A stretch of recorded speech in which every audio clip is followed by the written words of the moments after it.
Good morning students.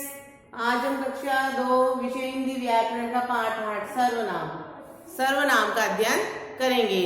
सर्वनाम देखो, सबसे पहले संज्ञा के बारे में जान लेते हैं। संज्ञा यानी किसी व्यक्ति का नाम, वस्तु का नाम, स्थान का नाम, इनके नाम को हम क्या कहते हैं? संज्ञा। और इन नामों की जगह पर, इन नामों के संज्ञा शब्दों के जगह पर, जैसे किसी वस्तु का नाम है ना, मेज, कुर्सी, फल में कुछ भी आ गया इसमें, आम, केला, फूल। किसी व्यक्ति का नाम राम, श्याम, स्थान का नाम दिल्ली, कोटा, मुंबई, आगरा। तो इनकी जगह पर हम जिन शब्दों का प्रयोग करते हैं वो क्या कहलाते हैं? सर्वनाम कहलाते हैं।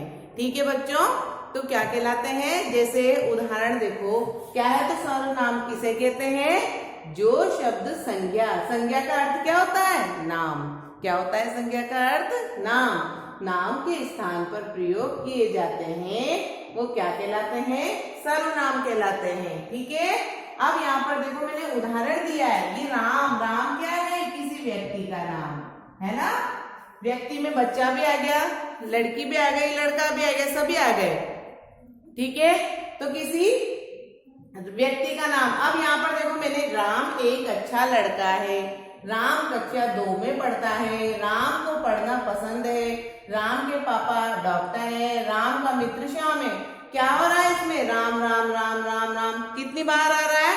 बार बार आ रहा है। तो इसके स्थान पर हम संज्ञा शब्दों का प्रयोग कर सकते हैं। ठीक है, सर्वनाम शब्दों का प्रयोग कर सकते हैं। जैसे राम एक अच्छा लड़का है, अब उसकी जगह राम हटाकर हम क्या लिखते हैं? इसकी जगह वह। क्या लिखेंगे इसकी जगह? वह कक्षा 2 में पढ़ता है। तो ये वह शब्द क्या है? सर्वनाम। क्या है वह शब्द? सर्वनाम। तो ये राम राम शब्द की आवृत्ति ना करके इनको हटाकर हम सर्वनाम, इनकी जगह पर हम कौन से शब्दों का प्रयोग करेंगे? सर्वनाम। वह कक्षा 2 में पढ़ता है, उसे या उसको, ठीक है, उसको पढ़ना पसंद है ना। उसके पापा डॉक्टर है, उसका मित्र श्याम, उसका मित्र श्याम है। तो यहाँ पर क्या लिखेंगे? उसका। तो यहाँ पर मैंने कौन कौन से शब्द प्रयोग किए? वह,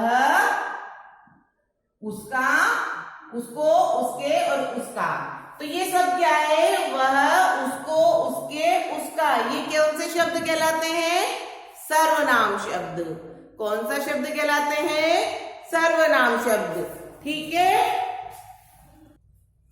तो सर्वनाम जो शब्द संज्ञा के स्थान पर प्रयोग किए जाते हैं वो क्या कहलाते हैं? सर्वनाम। ठीक है, एक ही नाम का बार बार आवृत्ति ना करके, एक ही नाम को बार बार नहीं लिख के उसकी जगह हम क्या प्रयोग कर सकते हैं? सर्वनाम शब्दों का।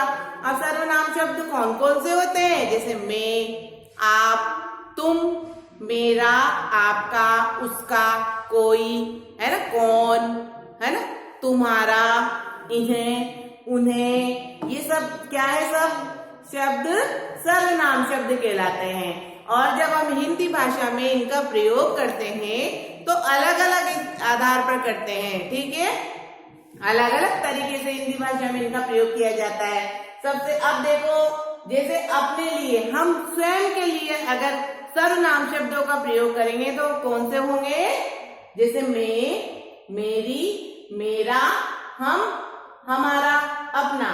ये सर्वनाम शब्द किसके लिए प्रयोग किए जाते हैं? अपने लिए, यानी हम जो बोलता है वो स्वयं के लिए। ठीक है, अभी जब मैं बोल रही हूं तो मैं मेरे लिए कौन से सर्वनामों का प्रयोग करूंगी? मैं, मेरी, मेरा, हम, हमारा, अपना, जो बात करने वाले के लिए। ठीक है, अब दूसरा है सामने वाले के लिए, यानी जिससे आप बात करते हैं उसके लिए हम कौन से सर्वनामों का प्रयोग करेंगे? आप, आपका, तुम, तुम्हें, तुम्हारा या आपको। ठीक है, अब यानी कि बोलने वाला सुनने वाले के लिए कौन से सर्वनामों का प्रयोग करेगा? आप, आपका, तुम, तुम्हें, तुम्हारा। अब अन्य लोगों के लिए यानी जिसके बारे में हम बात करते हैं उसके लिए। दो व्यक्ति आपस में बात कर रहे हैं तो बोलने वाला मैं, मेरी में, हमारा, और जो सुन रहा है वो तुम, जिस है ना, जिससे वो बात कर रहा है तुम, तुम्हारा, तेरा, है ना, तेरा। और जिसके बारे में यानी अन्य लोगों के बारे में कौन से सर्वनामों का प्रयोग किया जाता है? यह, ये, वह, वे, इसका, इसे, उसका, उन्हें। अब यहाँ पर देखो ये आ रहा है और वे आ रहा है ना, यह आ रहा है और वह। अब ये बहुवचन के लिए, ठीक है, और ये वे, वो भी बहुवचन के लिए।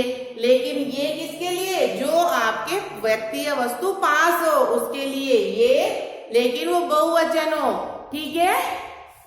और वे, जो व्यक्ति या वस्तु आपसे दूर हो लेकिन वो बहुवचन हो। पास के लिए हम कौन से सर्वनामों का प्रयोग करेंगे? किसी के लिए यह और ये, एक वचन के लिए यह और बहुवचन के लिए ये। और दूर, किसी व्यक्ति या वस्तु का अगर कोई दूर हो हमसे, हम उसके बारे में बात कर रहे हैं, तो एक वचन के लिए वह और बहुवचन के लिए वे, ज्यादा के लिए वे, ठीक है। तो ये किसके लिए? अन्य लोगों के लिए, जिसके बारे में हम बात करते हैं, ये उनके लिए इन सर्वनाम शब्दों का प्रयोग किया जाता है। ये सारे शब्द क्या है? सर्वनाम। क्या है ये? सर्वनाम। लेकिन हमने इसको हिंदी भाषा में प्रयोग करने के लिए हमें कैसे पता चलेगा किसके लिए कौन सा सर्वनाम का प्रयोग होता है? तो उसके लिए हमने इसको इनके भेद कर दी, इनको अलग अलग बांट दिया है कि अपने लिए, दूसरों के लिए और तीसरे के लिए कौन कौन से सर्वनाम शब्दों का प्रयोग किया जाता है। और हम जब अपनों से बड़ों के लिए सर्वनाम शब्दों का प्रयोग करते हैं तो कौन से होते हैं? आप, आपका, उनका, ठीक है, बड़ों के लिए, ठीक है, अपनों से बड़ों के लिए। तो हमने क्या सीखा? संज्ञा की जगह पर प्रयोग होने वाले शब्द क्या कहलाते हैं? सर्वनाम कहलाते हैं, ठीक है। और सर्वनाम में भी एक वचन और बहुवचन होते हैं, लेकिन सर्वनाम में स्त्रीलिंग पुल्लिंग नहीं होते। याद रखना, सर्वनाम में स्त्रीलिंग पुल्लिंग नहीं होते। जैसे और एक वचन बहुवचन होते हैं। जैसे मैं अकेली हूं, मैं अपने बारे में बात करूंगी तो मैं, लेकिन मेरे साथ अगर दो और है तो हम, ज्यादा के लिए हम, तुम, ज्यादा के लिए तुम्हारा, आपका। तो सर्वनाम में भी एक वचन बहुवचन होते हैं, ठीक है बच्चों। तो समझ में आया सर्वनाम? आपकी पाठ्य पुस्तक से आपको एक बार और इसको पढ़ना है, ठीक है। इसमें बहुत सारे उदाहरण दे रखे हैं, वो भी आपको पढ़ना है और सर्वनाम समझना है। Thank you.